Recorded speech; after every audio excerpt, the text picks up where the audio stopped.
지난 금요일 포천시 내촌면 수해 현장을 찾았습니다. 눈으로 직접 피해 현장을 보니 그 처참함이 이루 말할 수가 없었습니다. 산에 있는 통나무째 그냥 내려와서 다리를 막아서 그것이 댐처럼 역할을 해서 물이 역류해서 어느 조각가 선생님 집을 덮친 현장을 보았습니다. 포천을 비롯해 전국 곳곳이 수해로 인한 극심한 피해에 시달리고 있습니다. 행정안전부에 따르면 지난달 집중호우로 인한 피해액만 1조 848억 원에 달한다고 합니다. 그야말로 천문학적인 액수이자 최근 10년 중 최악의 피해입니다. 이제 기후위기는 피할 수 없는 현실이 되었습니다. 해를 거듭할수록 예측할 수 없는 강우와 커져가는 피해 앞에 원래대로 되돌리기만 하는 원상복구는 더 이상 근본적인 해결이 될 수 없다는 결론에 이르렀습니다. 이제 비로 인한 피해를 원천적으로 막을 수 있도록 복구가 좀 더 강화된 개념의 개선 복구를 추진해야 한다고 합니다. 더불어민주당은 근본적이고 완전한 수해 대책을 마련해 더 이상의 피해를 막을 수 있도록 최선을 다하겠습니다. 지금까지는 원상복구하면 되는 거 아니냐 이렇게 우리가 개념화되어 있었는데요.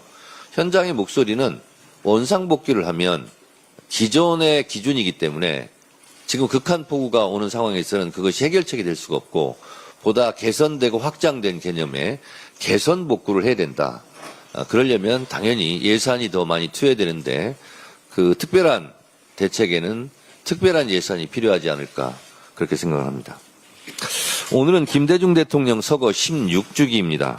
어떠한 시련에도 쓰러지지 않았던 인동초 정신을 기억하며 16주기를 엄숙히 기립니다.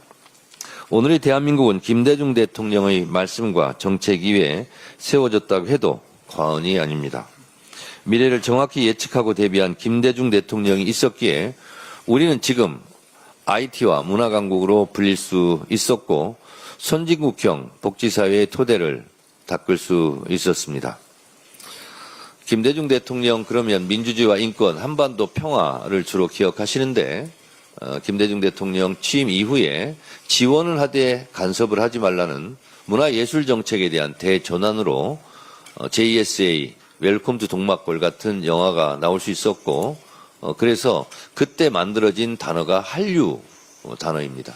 문화강국의 꿈은 이런 문화정책의 대전환으로 이루어질 수 있었고 우리가 코로나19 때 방역선진국이 될 수 있었던 것도 결국 김대중 대통령 때 초고속 인터넷망을 깔았고 그래서 우리가 인터넷 선진국이 될 수 있었고 QR코드로 분리대응을 할 수 있었던 것이 방역선진국이 될 수 있었던 원천이었다라는 것이 중평입니다.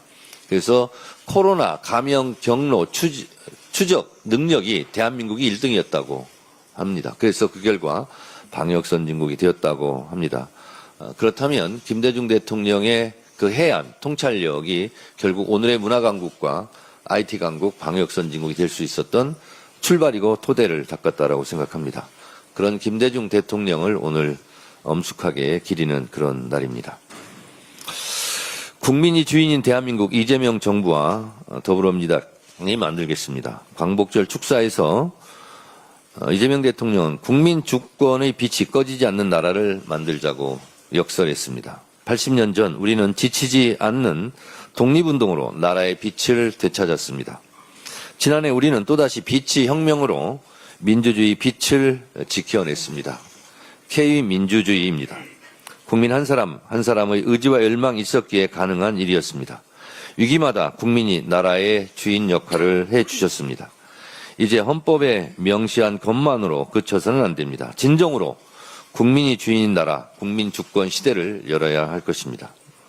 하지만 지금도 빛을 빼앗으려는 역사 쿠데타는 계속되고 있습니다. 김영석 독립기념관장의 광복은 연합군의 선물이라는 망언은 참담합니다. 어떻게 독립기념관장이 광복절 경축사에서 우리 민족의 피와 희생으로 일군 독립의 역사를 부정한단 말입니까? 이는 3.1운동에서부터 대한민국의 뿌리를 찾은 헌법을 부정하는 것이나 다름없습니다.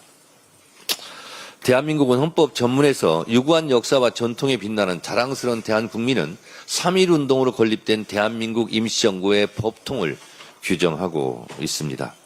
다시 말해 1919년 대한민국 임시정부가 대한민국 1년이라는 뜻입니다. 그럼에도 불구하고 1948년 8월 15일 정부 수립일을 건국절로 하자는 논란은 아직도 끊이지 않고 있습니다. 이것은 역사 왜곡이자 헌법 정신 부정입니다. 초대 이승만 대통령조차 1948년 9월 1일 제1호로 발행한 관보에서 대한민국 30년 9월 1일로 명확히 규정하고 있습니다. 이를 부정하는 것은 저는 역사 내란이라고 저는 주장합니다.